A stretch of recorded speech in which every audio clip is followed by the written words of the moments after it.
So in this video, I'm quickly going to show you how to transfer money using Monzo. So first things first, you'll want to open up Monzo to this page here. And then right at the bottom, there'll be this payments tab. So you'll just want to go ahead and open that. Then once you've done that, it will pull you through to this page here and you'll just want to select pay someone. Then from there, you'll just want to select make a bank transfer. Then once you've done that, it will then pull you through to this page here where it will then ask you for your sort code and account number.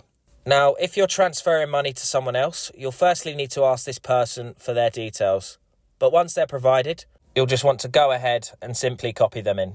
Of course, if you're transferring money to your other account, you'll just want to enter in the sort code and account number of the other account instead. Once you've entered those details, Monzo Security will let you know if the account's full name matches with the account details you provided. And once they do, you can then go ahead and authorise the payment. But of course, always double check in case you're unsure.